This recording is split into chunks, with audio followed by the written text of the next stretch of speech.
নমস্কার, জনতার দরবারে আমি অয়ন। প্রথমেই চলে যাব শুভেন্দু অধিকারীর খবরে, কারণ কোলাঘাটে আজকে পুলিশি হানা শুভেন্দু অধিকারীর বিধায়ক কার্যালয়ে, এবং তা নিয়ে বিজেপি কর্মী সমর্থকদের মধ্যে ব্যাপক উত্তেজনা। সেখানে কোলাঘাটে শুভেন্দুর অফিসে তল্লাশি এবং বিজেপি কর্মী সমর্থকদের সঙ্গে পুলিশের ধস্তাধস্তি। শুভেন্দুর অফিসে পুলিশি তল্লাশি, ধস্তাধস্তির ছবি দেখাবো। কোলাঘাটে শুভেন্দুর বিধায়কের কার্যালয়ে হানা যখন দেওয়া হচ্ছে, সেই সময় শুভেন্দু অধিকারীও পৌঁছে যান। এই দেখুন, এই সময় পুলিশি হানা যখন হয়, পুলিশি তল্লাশি যখন শুরু হবে, সেই সময় দেখুন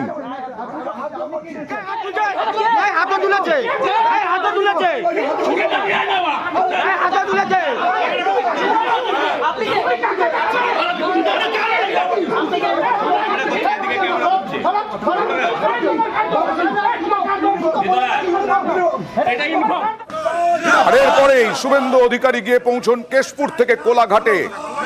থানা ঘেরাওয়ের ডাক দেওয়া হয় বিজেপি কর্মী সমর্থকদের পক্ষ থেকে, থানা ঘেরাও করা হয়। আর সেখানেই হুঁশিয়ারি পুলিশের ওপর, নির্বাচন কমিশনে যাওয়ার হুঁশিয়ারি শুভেন্দু অধিকারীর। কি বলছেন দেখুন শুভেন্দু অধিকারী এই কাগজ দেখিয়ে। সুপ্রিম কোর্ট ঘুরে এসছে, দেখুন হাইকোর্টের অর্ডার, দেখুন দেখুন সাহস দেখুন, এদের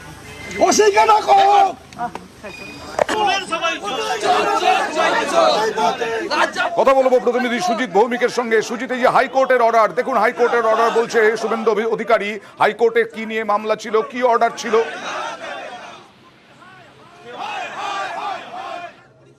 সুজিত,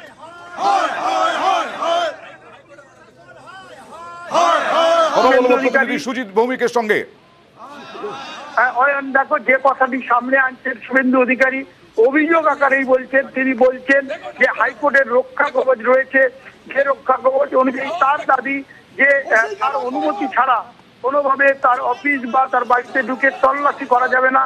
এই যে তিনি দাবি করছেন, সেই দাবি অনুযায়ী তিনি কিন্তু বলছেন পুলিশ যেটা আজকে করেছে তার অফিসের মধ্যে ঢুকে গিয়ে সেটা একেবারে আইন মেনে করা হয়নি, তাই তিনি হাইকোর্টে যাবেন এমনটা যেমন বলছেন। ইতিমধ্যে জেলা নির্বাচনী যিনি সর্বোচ্চ পদে রয়েছেন, জেলা শাসকের কাছে ডেপুটেশন দিয়েছেন, বিজেপির কর্মী সমর্থকরা ছিলেন এবং নেতারা ছিলেন, এবং ইতিমধ্যেই যেটা শুভেন্দুর তরফে জানানো হয়েছে যে একেবারে হাইকোর্টের যে দ্বারস্থ হবেন, যেমন কিন্তু আইনের যে পথ রয়েছে পদক্ষেপ অনুযায়ী তিনি কিন্তু সব রকম নেবেন। কারণ তার দাবি বারবার যে তিনি কিন্তু যে কথা বলছেন সেখানে পুলিশ অনিয়ম করেছেন তার অফিসের মধ্যে ঢুকে, এবং অরাজনৈতিক একটি অফিস তার দাবি, সেখানে কিনা তিনি একরকম রেস্ট রুম রয়েছে, সেসব রুমে ঢুকে তল্লাশির নামে লন্ডভন্ড করা হয়েছে, এমন অভিযোগও কিন্তু করা হচ্ছে।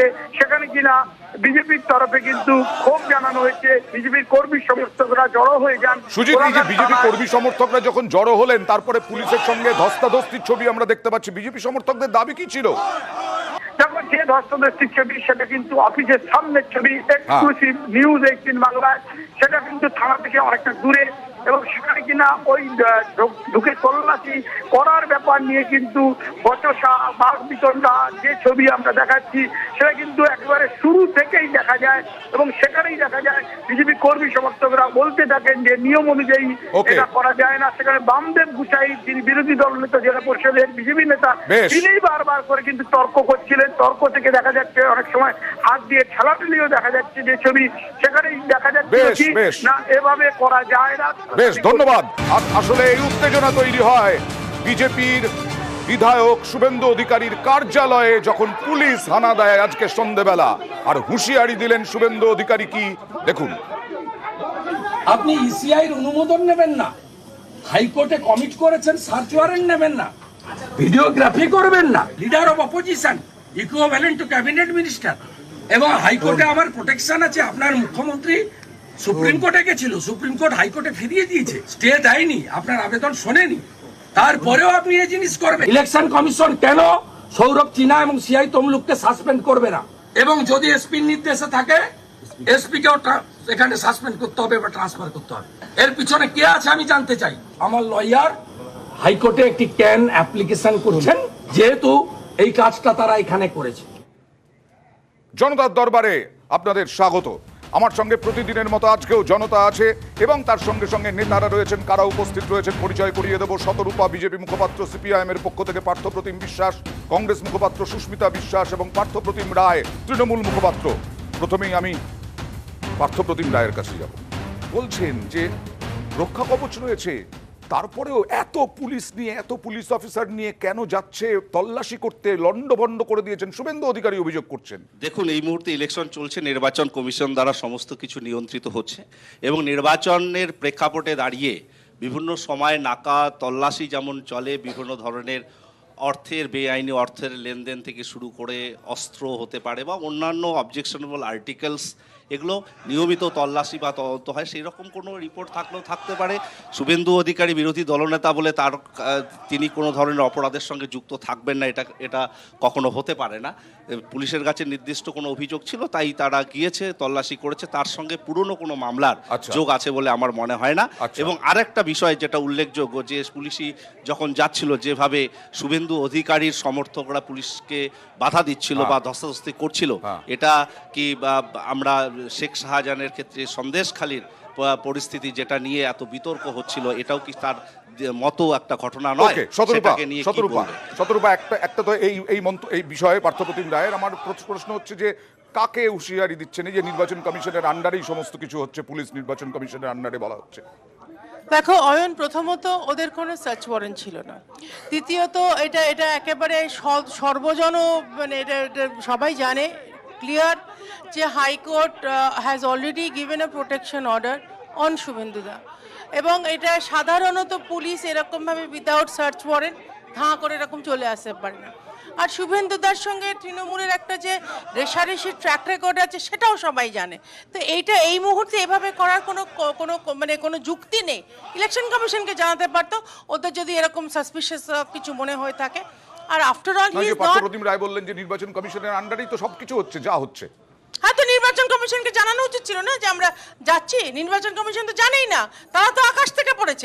যদি সত্যি সত্যি নির্বাচন কমিশন হঠাৎ এত ভীষণ মান্যতা পেয়ে থাকে তৃণমূলের কাছে, তাহলে তো জানানো উচিত ছিল। শতরূপার দাবি যে নির্বাচন কমিশন কিছুই জানে না, তারা আকাশ থেকে পড়েছে।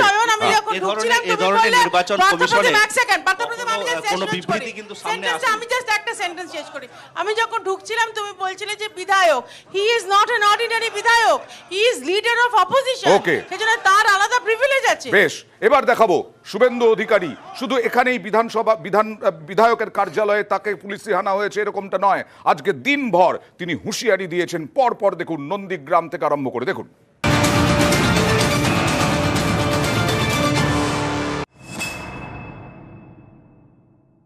আজ সন্ধ্যার পর থেকে পরিবেশ দেখবেন অন্যরকম হয়ে যাবে, গুন্ডারা বাড়ির ভিতরে থাকবে। নিঝুম সন্ধ্যা, পান্থ পাখিরাও ঘরে ফেরে, সন্ধ্যায় লোকে বাড়ি ফিরবে। উনি কি অন্য কোথাও জানতেন? আমি জানি না। ভোটে গরম নন্দীগ্রাম। মঙ্গলবার নন্দীগ্রামে সভা করেন শুভেন্দু অধিকারী। নিজের বিধানসভা এলাকা থেকে শুভেন্দুর চড়া সুর, দিলেন হুঁশিয়ারি। 23 তারিখ থেকে ক্যাম্প চালু হয়ে যাবে সেন্ট্রাল ফোর্সে। প্রত্যেক বুথে 8 জন করে কেন্দ্রীয় সুরক্ষা বাহিনী থাকবে, আর প্রত্যেক গ্রাম পঞ্চায়েতে 2টো করে কিউআরটি থাকবে কেন্দ্রীয় বাহিনীর। কোথাও কোনো পাড়াকে বাধা দিলে, কাউকে বাধা দিলে 15 মিনিটের মধ্যে পিটিয়ে সোজা করে সবকে নিয়ে আসবে। আমার খাতায় নাম উঠে গেলে খুব মুশকিল আছে। আর কেউ না জানুন, নন্দীগ্রাম জানেন। ভোটের প্রচারে শুভেন্দু অধিকারীর গলায় এর আগেও বারবার হুমকি হুঁশিয়ারি শোনা গিয়েছে। আপনারা দেখবেন, আমি বলবো না বিস্তারিত, আগামী সপ্তাহের শুরুতে এমন একটা বোম পড়বে, তৃণমূল বেসামাল হয়ে যাবে। নিশ্চিন্ত থাকুন, তৃণমূল কুল কিরানা পাবে না, সেই ব্যবস্থার দিকে যাচ্ছে, অপেক্ষা করতে থাকুন। 20 এপ্রিল শুভেন্দুর বোমা হুমকি, আর 22 এপ্রিল এসএসসি নিয়ে রায় ঘোষণা করে কলকাতা হাইকোর্ট। এক ধাক্কায় প্রায় 26,000 চাকরি বাতিল হয়ে যায়। এ নিয়ে রাজ্য রাজনীতিতে শোরগোল পড়ে যায়। এবার নন্দীগ্রামে দাঁড়িয়ে শুভেন্দুর হুঙ্কার। তমলুক লোকসভা কেন্দ্রের মধ্যে পড়ে নন্দীগ্রাম। আগামী শনিবার 6ষ্ঠ দফায় এখানে ভোট। ওদের হামলা আর মামলা ছাড়ার কি আছে? আজকের পরে সব বন্ধ হয়ে যাবে। ব্যাপক কেন্দ্রীয় বাহিনী ঢুকছে এবং তারা ভোট শান্তিপূর্ণ করানোর জন্য যা করা হবে। আজ সন্ধ্যার পর থেকে পরিবেশ দেখবেন অন্যরকম হয়ে যাবে, গুন্ডারা বাড়ির ভিতরে থাকবে। উনি কখন কি বলেন সেটা সম্পূর্ণ অন্য ব্যাপার। নিঝুম সন্ধ্যা পান্থ পাখিরাও ঘরে ফেরে, সন্ধ্যায় লোকে বাড়ি ফিরবে। উনি কি অন্য কোথাও জানতেন? আমি জানি না। সন্ধ্যের পর কাজকর্ম সেরে লোকে বাড়ি ফিরবে, স্বাভাবিক ব্যাপার। উনি কখন কি বোঝাতে চান খুব মুশকিল। নিউজ 18 বাংলা। জনতার দরবারে অন্যান্য দল।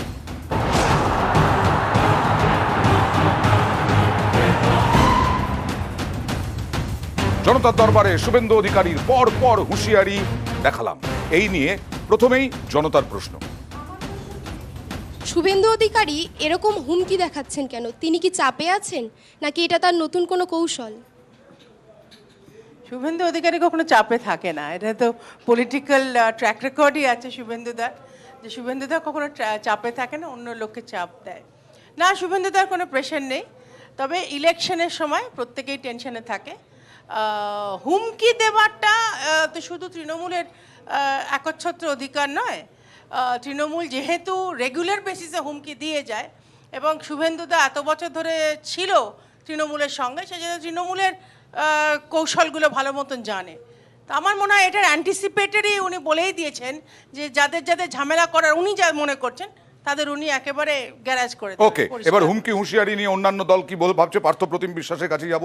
মানে মনে হলো সতর্কর কথা শুনে যে রাজনৈতিক বিশ্লেষকরা অনেকে বলেন যে আসলে হুমকির প্রতিযোগিতা চলছে। আপনারা কিভাবে দেখছেন? আমার উত্তরটা তো অনেকটা সহজ করে দিল শতরূপার এই রেসপন্সটা।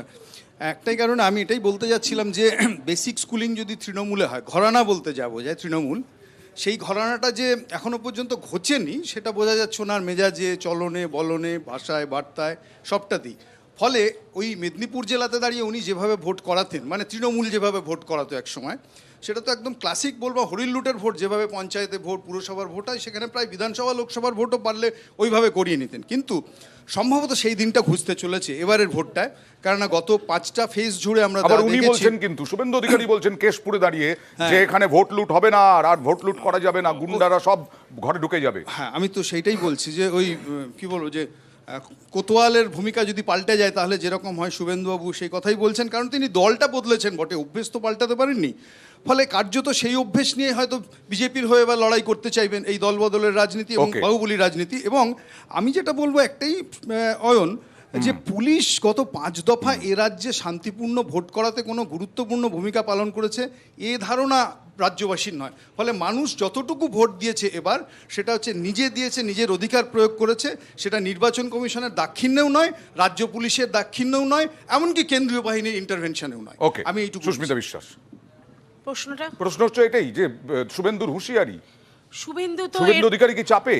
শুভেন্দু অধিকারী চাপে কিনা বলতে পারছি না, তার কারণ হচ্ছে শুভেন্দু অধিকারীর এইটা আমার মনে হয় স্বভাবজাত। কারণ ওনার কাছে আমরা অনেক দিন শুনেছি এই ডিসেম্বর মাসের এই তারিখে এই হবে, ডিসেম্বর মাসের ওই তারিখে এই হবে, এরকম হুমকি দেওয়া আর আগের থেকে ভবিষ্যৎবাণী করা। বলছেন যে কোনোদিন চাপে থাকেন না। এবার বিষয়টা হচ্ছে কোনোদিন চাপে থাকে না, চাপ ও বললো যে লোককে চাপ দেয়, চাপে থাকে না। তা সুতরাং যাই হোক, ওই যেটা পার্থদা বললো স্কুলিংটা তো তৃণমূলে, তা ওই এই জিনিসগুলো খুবই ভালো জানে। অলরেডি আমরা মুখ্যমন্ত্রীর মুখে শুনেছি যে নন্দীগ্রাম দাঙ্গা নাকি শুভেন্দু অধিকারী করিয়েছিল। শুভেন্দু অধিকারী সেই সময় ছিল তৃণমূলে, তাহলে সবার আগে এখন মুখ্যমন্ত্রীর জেল হওয়া দরকার নন্দীগ্রামে দাঙ্গা করানোর জন্য। এবং সবচেয়ে বড় কথা হচ্ছে, আমি আর একটা লাইন শুধু কনক্লুড করব, যে শুভেন্দু অধিকারী এই যে টেন্টেটিভ ডেট আর এই যে হুমকি, এটা কেউ বিশ্বাস করে না। আপনি বলুন, কেন্দ্রীয় বাহিনী যে এসছে 5ম দফায় 799 বাহিনী কেন্দ্রীয় বা কোম্পানি কেন্দ্রীয় বাহিনী এসছে, অথচ আমরা দেখেছি চারিদিকে যেই দক্ষিণবঙ্গে ইলেকশনগুলো ঢুকছে সেই কিন্তু বিশৃঙ্খলতার সৃষ্টি হচ্ছে। 799 কোম্পানি ফেল। শান্তি শৃঙ্খলা, খুব একটা শান্তি শৃঙ্খলা ভঙ্গ হয়নি এখনো পর্যন্ত, আমরা অন্তত দেখতে পাইনি। যাই হোক, পার্থদা বলছেন যে এগুলো কারো দাক্ষিণ্যে নয়, একেবারে মানুষের দাক্ষিণ্যে। মানুষ ভোট দিয়েছে, নিজের ভোট।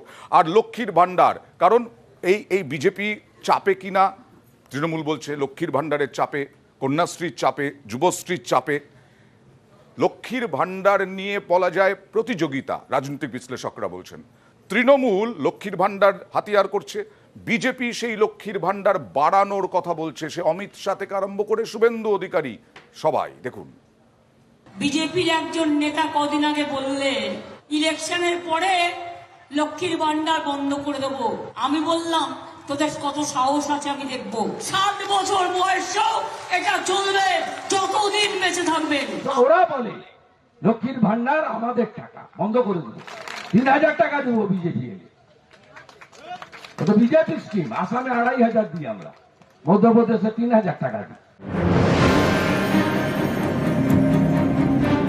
ভোটে অস্ত্র ভান্ডার, তৃণমূলের লক্ষ্মীর ভান্ডার আর বিজেপির অন্নপূর্ণা ভান্ডার। 21-এর ভোটের আগে লক্ষ্মীর ভান্ডারের প্রতিশ্রুতি দেয় তৃণমূল, ভোটের ডিভিডেন্ডও পায় তারা। মহিলাদের বিপুল সমর্থন যায় তৃণমূলের দিকে। সম্প্রতি লক্ষ্মীর ভান্ডারের ভাতা আরও বাড়িয়েছে তৃণমূল। এর প্রভাব কি 24-এর ভোটে পড়বে, এ নিয়ে নানা জল্পনা। এরই মাঝে বিজেপিও ময়দানে, মহিলাদের মন জয়ে তারাও সুর চড়াচ্ছে। তৃণমূলের লক্ষ্মীর ভান্ডারের মতো তাদের হাতিয়ার অন্নপূর্ণা ভান্ডার। বিজেপিকে আনুন, 3000 টাকা করে অন্নপূর্ণা ভান্ডার দেবো। আমরা আসামে 2500 দিই, মধ্যপ্রদেশে 3000 দিই।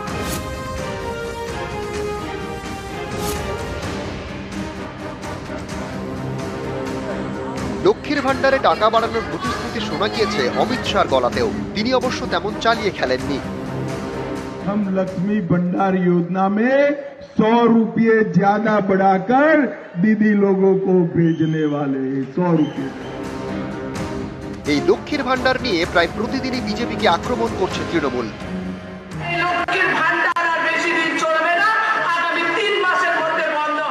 ওরা বলে লক্ষ্মীর ভান্ডার আমাদের টাকা বন্ধ করে দেবো, 3000 টাকা দেবো বিজেপি এলে।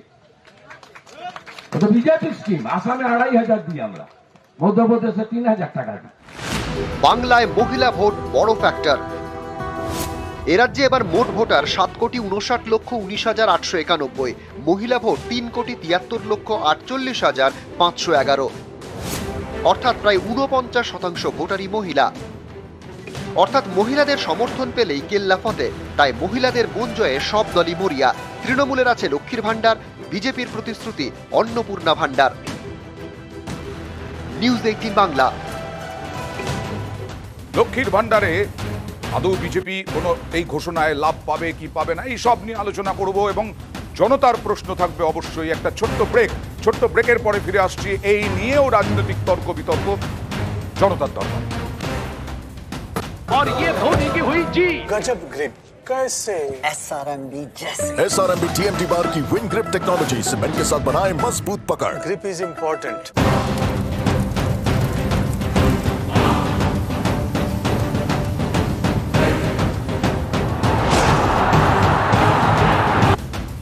জনতার দরবারে অবশ্যই জনতার প্রশ্ন লক্ষ্মীর ভান্ডার নিয়ে। কার প্রশ্ন আছে এই মুহূর্তে? হ্যাঁ, কার উদ্দেশ্যে? আমার প্রশ্নটা বিজেপির উদ্দেশ্যে। শতরূপা, লক্ষ্মীর ভান্ডার তৃণমূলের কাছে একটা বড় অস্ত্র, তাই কি এবার আপনাদেরও টাকা বাড়ানোর কথা বলতে হচ্ছে প্রতিশ্রুতিতে? মানে 2021-এ তো বড় অস্ত্র দেখাই গেছে। এই অস্ত্রটা ওদের বের করতে প্রায় 10 বছর সময় লাগলো। 2011-এ তারা পাওয়ারে এসেছিল, 16তেও বের করলো না, 21-এ হঠাৎ গিয়ে মনে হলো আরে মহিলাদের ভোট বোধহয় চলে যাচ্ছে, তখন তারা বের করলো। তা বেশ করেছে, বের করেছে।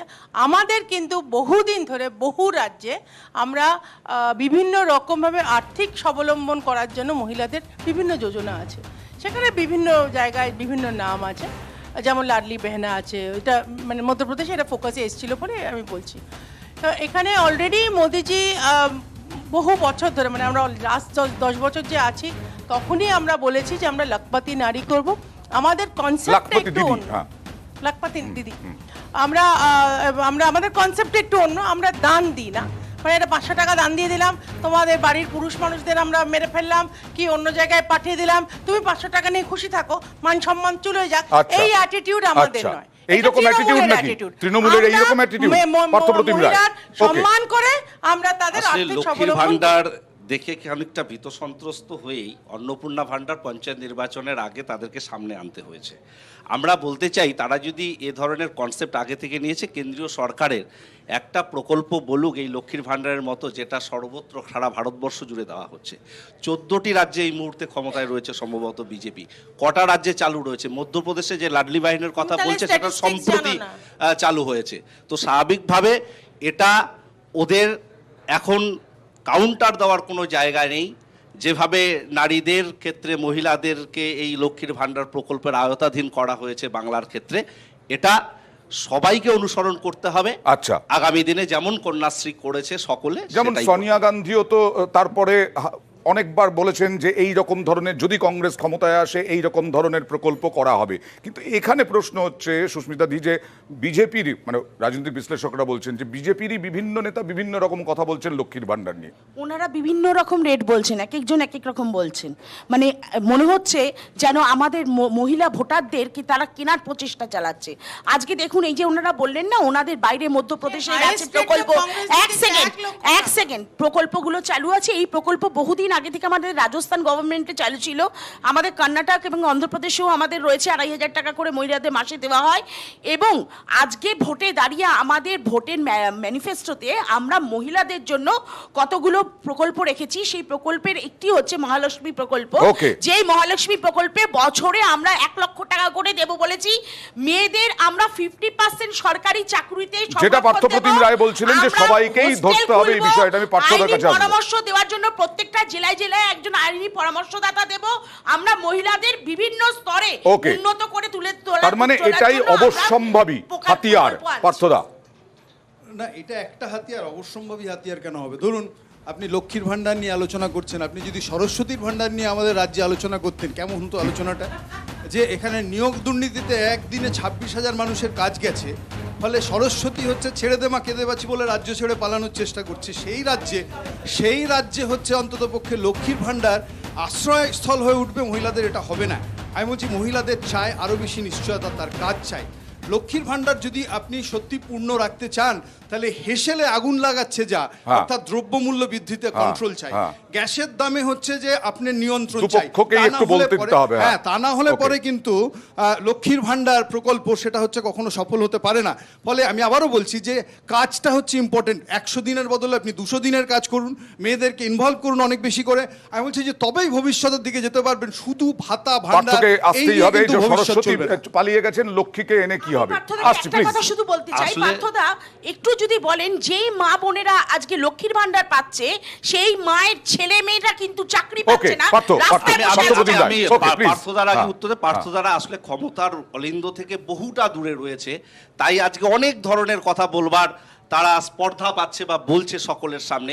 34 বছরের ক্ষমতায় তারা কি করেছিল এই ধরনের কর্মসূচি একটু যদি জানান বিশদে আমরা খুব উপকৃত। 34 বছর তাদের কাছে এই ধরনের কোনো উত্তর নেই। 97 সালে স্কুল সার্ভিস কমিশন চালু হয়েছে, 2011 সরকার গেছে, একটা মামলা হয়নি, একটা লোকের চাকরি যায়নি। ওকে, এই যে মহিলাদের নিয়ে আলোচনা হচ্ছে, সন্দেশখালীতে বিজেপির অভিযোগ নির্যাতন, মহিলাদের ওপর নির্যাতন। আজকে সন্দেশখালী থেকে সন্দেশখালীর জন্য কি ঘোষণা করলেন আজকে বসিরহাটের সভায় দাঁড়িয়ে মমতা বন্দ্যোপাধ্যায় কি কি ঘোষণা করলেন দেখুন।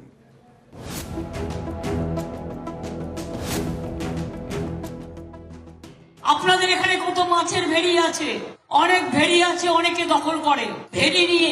এতদিন পর্যন্ত স্বাধীনতার 1947 সাল থেকে কেউ কোনো পলিসি করেনি। আমাদের সরকার একটা পলিসি তৈরি আমরা ভেড়ি নিয়ে তৈরি করছি। উত্তর 24 পরগনার সন্দেশখালী, এখানে জায়গায় জায়গায় ভেড়ি। এখানকার বেতাজ বাদশাহ শেখ শাহজাহান বলতো সন্দেশখালীর নোনা জলে সোনা ফলে। সেই সোনার লোভে ভেড়ি দখলের অভিযোগ উঠেছে বারবার অনেক বছর ধরে। এই ভেড়ি দখল রুখতে এবার আইন আনছে রাজ্য সরকার। মঙ্গলবার বসিরহাটের সভায় দাঁড়িয়ে ঘোষণা করেন মমতা বন্দ্যোপাধ্যায়।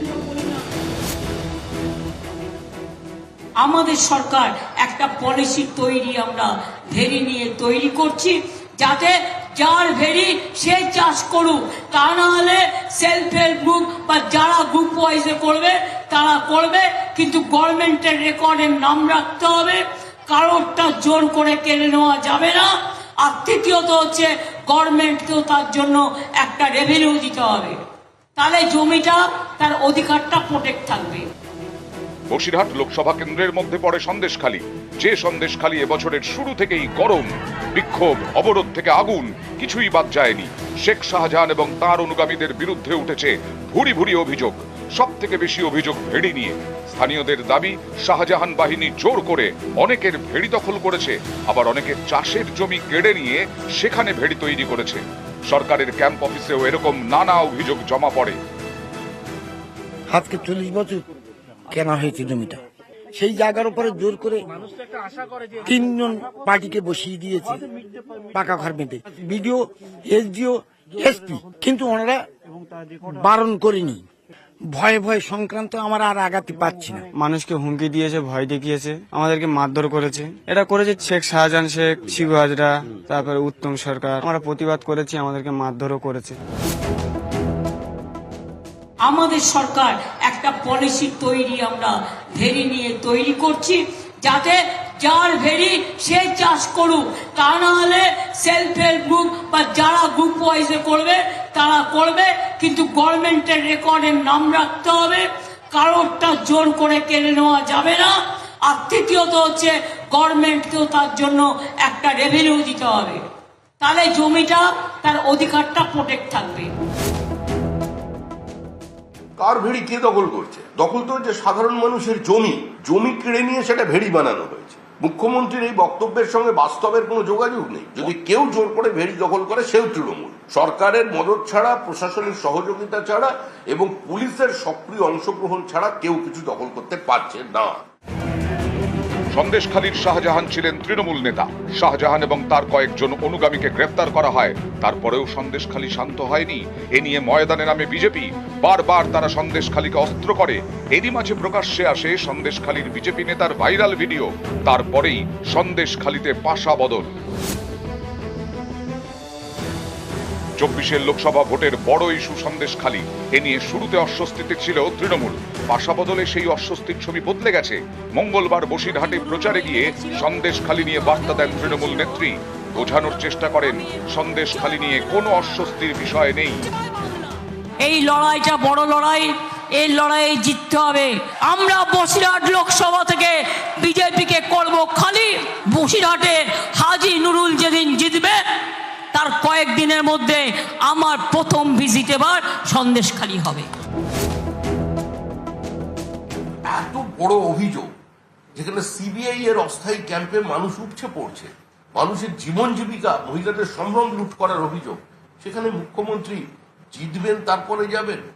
আরেকবার তিনি সন্দেশখালীর মানুষকে অপমান করে এলেন বসিরহাটে গিয়ে।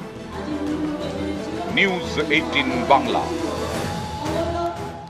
এক হচ্ছে 47 সালের পর থেকে কেউ কোনো আইন করেনি, কোনো পলিসি করেনি। পার্থদার কাছে যাবে এবং তার সঙ্গে জিতলে পরে তবে সন্দেশখালী চলে যাবেন, জিতলেই সন্দেশখালী। আমার ইচ্ছে ছিল, আপনারাও 34 বছর ছিলেন না, মুখ্যমন্ত্রীর যাওয়া একটা উচিত ছিল অবশ্যই, আমি এইটুকু। কিন্তু যে শর্তটা দিলেন হাজী নুরুল জিতলে পরে বসিরহাটে তিনি যাবেন, আমার ধারণা মুখ্যমন্ত্রীর যাওয়া অনির্দিষ্টকালের জন্য পিছিয়ে গেল। ফলে সেটা বসিরহাটে উনি জিততে পারবেন বলে মনে হয় না। সেকেন্ড, যে আইন ছিল না বলেই দলে দলে কি বলবো, জমিগুলো হচ্ছে যে তৃণমূলের লোকেরা নিয়ে ভেড়ি বানিয়েছেন, আদৌ না। আমি আপনাকে খোদ কলকাতা শহরের উদাহরণ দেখাতে পারি, যে গার্ডেন রিচ অঞ্চল থেকে গোটা কলকাতাতে যে পরিমাণ বেআইনি নির্মাণ পুকুর বুঝিয়ে গত 12-14 বছরে হয়েছে, আনথিঙ্কেবল রেকর্ড। ফলে সেখানে আইন ছিল, পুরসভাতে বেআইনি বাড়ি করার আটকানোর আইন আছে, কিন্তু সেই আইন এক্সিকিউটেড হচ্ছে না। পুর প্রশাসন করেনি, পুর প্রতিনিধি করেনি, রাজ্যের পুলিশ করেনি, রাজ্যের প্রশাসন করেনি। একইভাবে আপনার হ্যান্ডশেকিং ডিস্টেন্স অয়ন, এখানে ইস্ট ক্যালকাটা ওয়েটল্যান্ড ভেড়ি বুঝানোর বিরুদ্ধে আইন রাজ্যে আছে, কড়া আইন বামফ্রন্ট সরকারের সময় তৈরি করা হয়েছিল। 1/3 ভেড়ি বুঝে যাচ্ছে, এখানে বহুতল তৈরি হচ্ছে, অন্য নির্মাণ হচ্ছে, আটকাচ্ছে না। এটা কি আইনের অভিযোগ? সদিচ্ছা, আইন প্রয়োগে সদিচ্ছা নেই বলেই তৃণমূল কংগ্রেসের আসলে এই ভেড়ি বাড়ছে, এই বেআইনি নির্মাণ বাড়ছে। এটা আটকাতে হবে, আইনটা একমাত্র ঢাল ভোটের আগে, এইটুকু আমি মনে করি। পার্থপ্রতিম রায়, বিজেপি আর সঙ্গে তার সঙ্গে কি বললো? বিজেপি শ্রমিক ভট্টাচার্য বললেন যে এত বড় অভিযোগ, তারপরে জিতলে পরে যাবেন। দেখুন, সমালোচনা করবার জন্য পার্থদারা সমালোচনা করছেন, একটা নীতি প্রণয়ন করা অত্যন্ত জরুরি। আজকে জমি নীতিটা সুষ্ঠুভাবে, বাম জামানার জমি নীতির কথা বলছি, করেছে বলে তার সুফল পেয়েছে নিশ্চিতভাবে, আমি এটা অস্বীকার করি না। আবার কিভাবে সরকার জমি অধিগ্রহণ করবে তার পলিসি ঠিক হয়েছে বলেই জোর করে বা ইচ্ছার বিরুদ্ধে জমি নেওয়া যায় না। একইভাবে ভেড়ি সংক্রান্ত যদি একটা আইন, একটা পলিসি তৈরি হয়, তাতে আপত্তি থাকার প্রশ্ন নেই। এটা একটা প্রশংসা নিশ্চিতভাবে রাজ্য সরকারের প্রাপ্তি। তো আর যেটা বলবার চেষ্টা করছি যে নিশ্চিতভাবে আইন আছে, আইন ভঙ্গও হয়, এটা সর্বক্ষেত্রে, তাই বলে কি আইন থাকা উচিত নয়, এই জায়গাটা কিন্তু ক্লিয়ার হওয়া প্রয়োজন।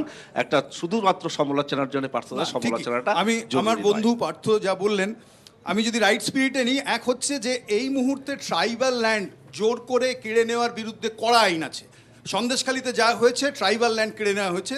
ফলে প্রশ্ন, পুলিশ কেন সেটা ইন্টারভেন করেনি? প্রশ্ন 2, যে মিষ্টি চাষের জমিকে যদি বলেন যে নোনা জল ঢুকিয়ে ভেড়ি করার বিরুদ্ধে আইন আছে, শাহজাহান বলতো সেই নোনা আইন, জলে সোনা ফলে। শাহজাহান মোল্লারা যে আইন ভেঙেছেন সেই আইন আটকায়নি কেন সন্দেশখালীতে পুলিশ প্রশাসন?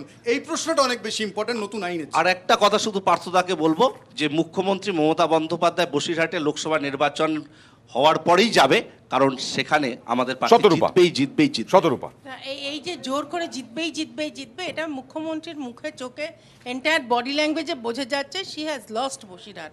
কিন্তু আমি এখানে কয়েকটা জিনিস বলি। জমি নিয়ে তৃণমূল আর সিপিএম যে আলোচনা করলো, শেষ লাইনে এসে অফকোর্স পার্থদা বলল জমিটা কি? জমিটা তো যেটা ছিল সেটা চাষ জমি ছিল, সেটা এখন যে জমি ফেরত দেবার যে নাটকটা হচ্ছে, তুমি চিন্তা করো অয়ন, কিনলো শাহজাহান, যেভাবেই কিনে থাকুক, মানে কম দামে মেরে ধরে। এক সেকেন্ড সুস্মিতা, তো এই যে ও তো কোন রকম দলিল ফলিল তো আছে, দখল করেছে কি মেরে ধরে কিনেছে কি টাকা দিয়ে হোয়াটএভার, কিন্তু জমির তো নেচারটা পাল্টে গেছে। এখন সেই জমি ফেরত দিচ্ছে রাজ্য সরকার। কেন? রাজ্য সরকার তো নেয়নি, অ্যাপারেন্টলি রাজ্য সরকার তো নেয়নি, এটা ব্যক্তিগত একটা লোক অধিগ্রহণ করেছে। তো সেখানে একটা প্রশ্ন আমার। দ্বিতীয়ত প্রশ্ন হচ্ছে কি জমি ফেরত দিচ্ছে? নোনা জলের পুরো মার্শল্যান্ড, যেখানে আর 3 বছর লাগবে তোমার চাষ করতে, তো কি জমি ফেরত দিচ্ছে? বসিরহাটে জিতবেই তৃণমূল বলছে, আর বসিরহাট লস্ট কেস বলে দিচ্ছে বিজেপি। একটা সন্দেশখালী দিয়ে বসিরহাট লস্ট কেস না, আসলে প্রচুর খাটছে, তো এতগুলো ভিডিও বার করছে, এত কিছু করছে, তার জন্য তৃণমূল বলছি তো আমি, বলতে না দিলে কি করে হবে? তার জন্য তৃণমূল আশা করছে হয়তো জিতবে সেখানে। কিন্তু আজকে সবচেয়ে বড় কথা হচ্ছে, আজকে মুখ্যমন্ত্রী যিনি কিনা বলেন যে 294টা আসনেই তিনিই প্রার্থী, একটা শৌচালয় উদ্বোধন হয় না ওনার অনুপ্রেরণা ছাড়া। আর দিনের পর দিন সন্দেশখালীতে এইভাবে মানুষের জমি হরণ করে নেওয়া হয়েছে, আর উনি জানেন না? এটা হতে পারে? পুলিশের ইন্টেলিজেন্স ডিপার্টমেন্ট কি করছিল? এই যে আজকে দেখুন, আজকে শহরাঞ্চলে আজকে যেই বেআইনি নির্মাণগুলো হচ্ছে, পুকুর বুঝিয়ে বিল্ডিং তৈরি হচ্ছে, সেখানে যখন পৌরসভা থেকে ডিমোলিশন অর্ডার পাস হয়ে যাচ্ছে, তারপরে সেই ডিমোলিশন হচ্ছে না কেন? আসলে সুস্মিতা দিরা একটা হতাশায় ভুগছে। আমরা বলি যে মুখ্যমন্ত্রী মমতা বন্দ্যোপাধ্যায়ের আমলে কোনো অন্যায় হলে তার বিরুদ্ধে স্ট্রিক্ট অ্যাকশন নেওয়া হয়। যারা জমি দখল করেছে অবৈধভাবে তাদের জমি ফেরত দেওয়ার ব্যবস্থা মমতা বন্দ্যোপাধ্যায় সরকারি করেছে। সেটা বাংলার মানুষ দেখলো, সেটা বাংলার মানুষ আমরা দেখতে পেল। জনতার দরবারে প্রায় প্রতিদিন একজন করে প্রার্থী আমাদের সঙ্গে থাকেন। এর আগে বহু প্রার্থী আমাদের সঙ্গে ছিলেন। বরানগরের বিজেপি প্রার্থী সজল ঘোষ ছিলেন, আজকে বরানগরের তৃণমূল প্রার্থী সায়ন্তিকা বন্দ্যোপাধ্যায় আমার সঙ্গে আছেন। সায়ন্তিকা, প্রচার কেমন চলছে? স্বাগত নিউজ 18 বাংলায়। থ্যাংক ইউ, অনেক অনেক ধন্যবাদ আমাকে আপনাদের জনতার দরবারে আমন্ত্রণ করার জন্য। খুব ভালো লাগছে, প্রচার দারুণ চলছে, একদম শেষ পথে। তাই শেষ ভালো যার, সব ভালো তার, সব ভালো হবে। আচ্ছা, সব ভালো হবে, কিন্তু গরম তো প্রচন্ড। আর কিছুদিন আগে খবর পাচ্ছিলাম যে গরমে নাকি প্রচার করতে গিয়ে বারবার অসুস্থ হয়ে পড়ছো।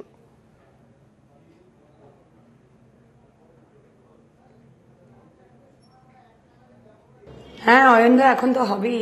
গরম এত, শরীরের কথা এখন ভাবলে চলবে না। আমাদের এখন মেন লক্ষ্য হচ্ছে 1 জুন। সেই জন্য একটু গরমের জন্য কোনো সময় ডিহাইড্রেশন হয়ে যাচ্ছে, একটু প্রেশারটা ফ্লাকচুয়েট করছে, but that's part of life. শরীর থাকলেই খারাপ হবে এবং সেটা নিয়েই আমাদের চলতে হবে। অয়নদা, সকলেই করছে, আমি একা না, আমার সকল নেতৃত্বরা যারা রয়েছেন সবাই পরিশ্রম করছে। তো it's all the team work that is happening. তো সেক্ষেত্রে আর কয়েকটা দিন, একটু গরম বেশি 2 মাস ধরে চলছে, সেই জন্য বাকি সবাই স্পিরিট ইজ হাই। আচ্ছা, বাঁকুড়াতেও তো প্রচন্ড গরম। বাঁকুড়া না বরানগর, কোনটাতে বেশি কমফোর্টেবল?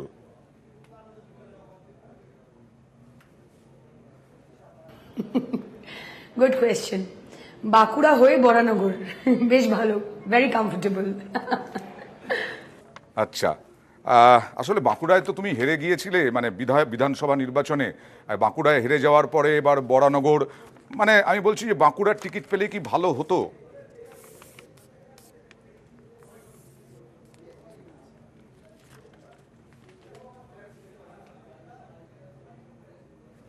হ্যালো।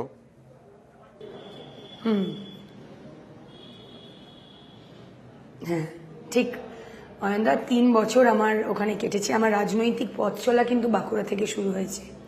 সেই জন্য অবশ্যই বাঁকুড়াটা আমার জন্য একটা স্পেশাল জায়গা সব সময় থাকবে।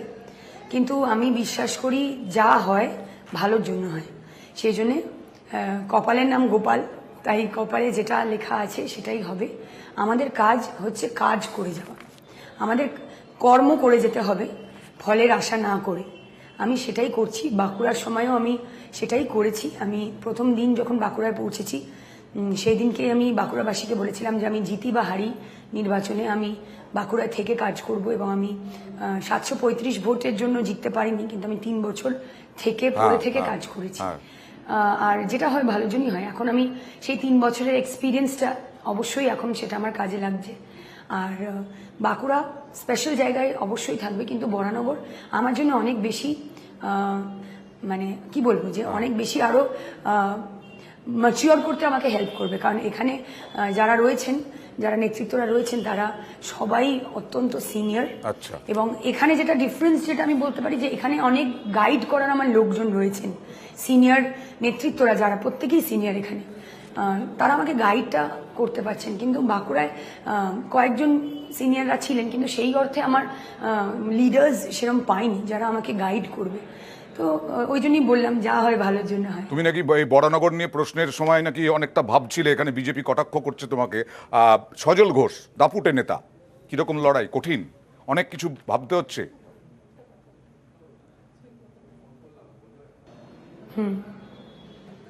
নিশ্চয়ই আমি সবাইকে এখানে মানে আমি চাই একটা সুন্দর রাজনৈতিক লড়াই হোক, এবং এখানে আমাদের ব্যক্তিগতভাবে তো কারোর সাথে কারোর কোনো সমস্যা নেই। অবশ্যই তারা সিনিয়র, আমার অপোজিশন যিনি প্রার্থী তিনি সিনিয়র, এবং সিপিআইএম থেকেও যিনি প্রার্থী তিনিও একজন সিনিয়র লিডার।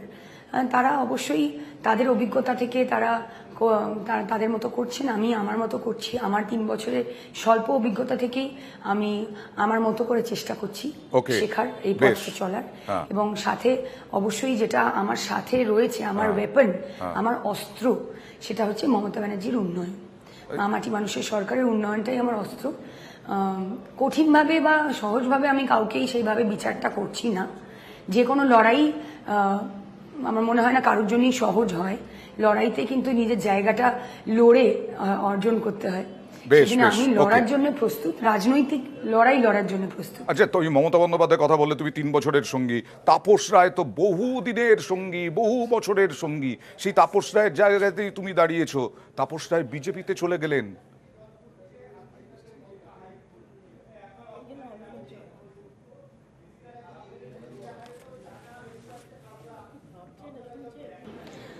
অয়নদা, আমি আমার ব্যাপারটাই বলতে পারি, মানে আমি কি ডিসিশন নিয়েছি। আমাকে যখন টিকিট দেওয়া হয়েছে বরানগরের, আমি সেটা গ্রহণ করেছি। আমি এই লড়াইটা লড়তে রাজি হয়েছি, এবং আমি মানে জেতার পথে আমি শেষ বিন্দু অবধি আমি লড়াই করব। আমি আমার কথা বলতে পারি, কিন্তু অন্য কোনো ব্যক্তির কথা তো আমি বলতে পারি না। তার ডিসিশন, তিনি যে ডিসিশন নিয়েছেন, তিনিও সিনিয়র আমার থেকে। তো আমি আমাদের দলের যারা রয়েছেন তাদের ব্যাপারে আমি বলতে পারবো। আমাদের দলে যারা নেই এখন, তাদের বিষয়ে আমার মন্তব্য করাটা ঠিক হবে না, বা তাদের ডিসিশনের বিষয়ে আমার সমালোচনা করার মতো সময় নেই। সামনে নির্বাচন, এখন আমাকে ঘরে ঘরে পৌঁছে যেতে হবে, প্রচার করতে হবে। তো আই উড প্রেফার যে আমি প্রচার করবো আদার দ্যান কারোর বিষয়ে মন্তব্য করা। আচ্ছা, ঠিক আছে। তোমার দলেরই যারা আছেন তাদের মধ্যেই নাকি অনেকে অভিমানী ছিলেন তোমাকে টিকিট দেওয়ার পরে, মানে তুমি যখন বরানগরের প্রার্থী হয়ে টিকিটটা পেলে। সব জায়গায় সবাইকেই সময় কিছুটা দিতে হবে তাকে বোঝার। তো সেক্ষেত্রে আমি যখন এসছি এখানে, দলের অন্দরে অভিমান ছিল কিনা আমার সেটা জানা নেই, কিন্তু আমাকে প্রথম থেকেই সবাই খুব ভালোভাবেই গ্রহণ করেছে। এবং এটা আমি জানতাম, আমি যেহেতু আমি নিজের ব্যাপারটা বলতে পারবো, আমি নিজেকে যেহেতু আমি জানি, সেহেতু আমি জানতাম যে আমি মানুষের মন জয় করে নেবো, আমি এখানে আপন করে নেবো সবাইকে। আমার নিজের প্রতি সেটা কনফিডেন্স ছিল। এবং অবশ্যই তালি এক হাতে বাজে না, আমি যখন এক হাত বাড়াচ্ছি তালির জন্য, তখন অপর দিক থেকেও আরেক হাতে আসতে হবে, তবে তালিটা বাজবে। এখানে কিন্তু তারাও আমাকে গ্রহণ করেছে, এবং আমার সাথে সাথে তারাও হাত বাড়িয়ে দিয়েছে তালির জন্য। এবং অবশ্যই সবাইকে একটা সময় আমরা দিতে হয় জানার তারা যখন আমাকে একটু হলেও ব্যক্তি সায়ন্তিকা হিসেবে চিনেছে, তখন তারা আমাকে কিন্তু দুহাত খুলে গ্রহণ করে। কিন্তু আমি বলছি যে সজল বেশি কঠিন চ্যালেঞ্জ নাকি দুর্নীতি বেশি কঠিন চ্যালেঞ্জ? ভুরি ভুরি অভিযোগ তোমার দলের বিরুদ্ধে, তোমার বিরুদ্ধে হয়তো নেই বা সজলের বিরুদ্ধে নেই, কিন্তু দলের বিরুদ্ধে তো ভুরি ভুরি অভিযোগ। এক্ষুনি আমরা আলোচনা করছিলাম বিভিন্ন দুর্নীতি নিয়ে। হ্যাঁ, মানে আমার মনে হয় যে দুর্নীতি কেউ বা যারা বা যে করবেন, আমার মনে হয় সেটা একটা choice, it is a choice. তো আমার চয়েস উন্নয়ন, আমার চয়েস অনেস্টি, আমার চয়েস ডিসিপ্লিন, আমার চয়েস লয়্যালটি। আপাতত তো সেইভাবে মানুষ তো জানি না আগামী দিনে কি করব কি হবে, কিন্তু ভগবানের কাছে প্রার্থনা করি যেন মানুষ হিসেবে সবসময় মাথা উঁচু করে আমি বাঁচতে পারি। কারুর বিষয়ে কোনো দুর্নীতির যদি প্রমাণিত হয়, তখন আমি বা আমার দল যে স্ট্যান্ড নিয়েছে সেটাতেই আমরা সবাই একমত। আমার মনে হয় যে বা যারা দোষ করবে, আইনত প্রমাণ হবে, সে শাস্তি পাবে, সেটা আমার দলের কেউ হোক বা অন্য দলের কেউ হোক। আপনি আরেকজন ক্যান্ডিডেটেরও নাম বললেন, বিরোধী দলের ক্যান্ডিডেটেরও নাম বললেন, তো সেক্ষেত্রে আপনারা না শুনে, মানে জানি না শুনেছেন কিনা, কিন্তু আমার তাদের দলের বিষয় কিন্তু অনেক কিছুই আমিও শুনেছি। যে আমার দলের বিষয় যে শোনা যাচ্ছে সবকিছু, তা কিন্তু ঠিক নয়। তিনি বা তার দলের ব্যাপারেও কিন্তু অনেক কিছুই শোনা যায়, কিন্তু বিষয়টা হচ্ছে যে আইনত যতক্ষণ না কিছু প্রমাণ হয় ততক্ষণ তো আমরা কেউ না কারোর বিষয়ে কিছু বলার বা দোষ দেওয়ার। আইনত যদি লাস্টে বলি, হাইটেক দিদি, তুমি নাকি হাইটেক দিদি?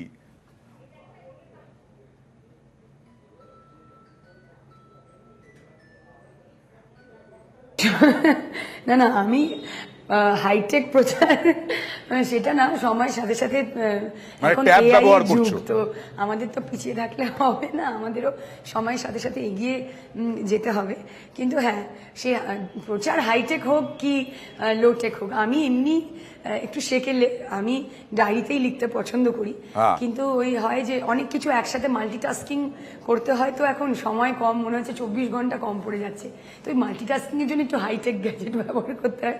কিন্তু at the end of the day আমার মানসিকতাটাই ইম্পর্টেন্ট, কাজ করার ইচ্ছেটাই ইম্পর্টেন্ট, জেদটাই ইম্পর্টেন্ট। সে ট্যাবে লিখি কি ডায়েরিতে লিখি, মানুষের জন্য কাজ করবই, এই মানসিকতা নিয়ে এসেছি যখন, ট্যাবে লিখি কি খাতায় লিখি, কাজ আমি করি। অনেক ধন্যবাদ, অনেক ধন্যবাদ, অনেক ধন্যবাদ জনতার দরবারে থাকার জন্য। শতরূপা, একদম যা হলো, তৃণমূলের বিষয় হচ্ছে যে দুর্নীতির পাল্টা উন্নয়ন, উন্নয়ন দিয়েই তারা একদম সাফ করে দেবে বিজেপিকে। আর উপায় কি আছে? উন্নয়নের জোয়ার এমন যাচ্ছে তাদের যে উপচে উপচে পড়ছে খাটের তলা থেকে। ও এক বিল্ডিং এ থাকতো, আমি ওর সঙ্গে একই বিল্ডিং এ থাকতাম, যেখান থেকে উন্নয়নের জোয়ার একেবারে দোতলা থেকে 18 তলা 2টো ফ্লোর ভর্তি হয়ে উজড়ে বেরিয়ে এসেছিল। আমরা একই জায়গায় থাকতাম। তার তো ব্যাকগ্রাউন্ড কিছু থাকতে পারে। অভিনেত্রীর ফ্ল্যাটে বেরোয়নি তো, পার্থ চ্যাটার্জি ফ্ল্যাটে বেরিয়েছিল। ওর ফ্ল্যাটের কথা বলি। আচ্ছা, ওর ফ্ল্যাটের কথা বলো। আচ্ছা, আমি ভালো করে জানি, ওই একই বিল্ডিং এ আমরা থাকতাম। যেন উন্নয়ন যে বলছে না, উন্নয়নের জোয়ার ওই একটা টাওয়ার থেকে উপচে পড়েছিল। আরেকটা উন্নয়নের গল্প প্রেফার করবে না লোকে? আরে উন্নয়নের গল্প বলবে না। আমার নিজের মনে হচ্ছে যে আপনি ইন্টারভিউ যেটা নিচ্ছিলেন, লাস্ট প্রশ্নটা খুব ইন্টারেস্টিং। হাইটেক দিদি, আমি বলছি এই হাইটেকটাই স্কুল সার্ভিস কমিশনের অফিসে যদি থাকতো না, তাহলে ওই সার্ভারে 30 লক্ষ ওএমআর শিট যেটা ট্যাম্পার্ড হয়েছে সেটা যদি খুঁজে পাওয়া যেত, আর 26,000-এর অন্ততপক্ষে ভাগ্যটা বেঁচে যেত। আমি বলছি যে প্রযুক্তির প্রয়োগ যদি হয় সেখানেই হওয়া উচিত, সৎভাবে হওয়া উচিত, স্বচ্ছভাবে হওয়া উচিত। যেটা হচ্ছে না, যেটা হচ্ছে বিলাসিতা, কসমেটিক্স, প্রসাধন, এই পোশাকি ঢঙে প্রযুক্তির প্রয়োগ আমরা দেখছি এবং চমকাচ্ছি, কিন্তু সেটাতে আসলে সমাজ এগোচ্ছে না। সুস্মিতাদি, দুর্নীতির বিপক্ষে যে উন্নয়নের কথাটা বলছে, একটা কথাই বলবো, আজকে প্রায় 1200 দিনের উপরে ওই ছেলে মেয়েগুলো রাস্তায় বসে আছে, শীত বর্ষা গ্রীষ্মকে উপেক্ষা করে। আদৌ ওদের চাকরিটা কি হবে এই উন্নয়নের জোয়ারে? আর যেমন মণিপুরে যেমন প্রধানমন্ত্রী পৌঁছাতে পারলেন না, সন্দেশখালীতে দিদিমণির পৌঁছানোর জন্য দিদিমণিকে শর্ত দিতে হচ্ছে যে যদি তৃণমূল ওখানে যেতে তবে তিনি যাবেন। এই সবের জবাব পার্থপ্রতিম রায়। শেষ করব, 20 সেকেন্ড প্লিজ।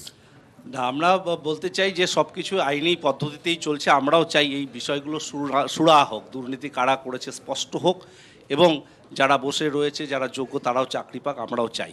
কিন্তু হাইটেকের যে প্রশ্নটা পার্থদা বললেন, বামপন্থীরা বরাবর একটু হাইটেক বিরোধী প্রথমে করে, তারপরে তারাও ওই সেই পথে পা গলায়, এটাই হলো সবচেয়ে দুর্ভাগ্যজনক। এটা আমরা দেখে আসছি বরাবর। সুতরাং হাইটেকে নাম লেখাতেই হবে পার্থদাও আগামী দিনে। পার্থদা নিজেও প্রযুক্তি, তাই জন্য আমি বলছি পার্থদার কাছে এই ধরনের। অনেক ধন্যবাদ নেতা এবং জনতাকে, অনেক ধন্যবাদ, কারণ জনতার দরবারে বিভিন্ন বিষয় এই সিংহাসনের মহা সংগ্রাম চলাকালীন তর্ক বিতর্কে উঠে আসবে। আবার কাল জনতার দরবার, নেতা এবং জনতাকে অনেক ধন্যবাদ।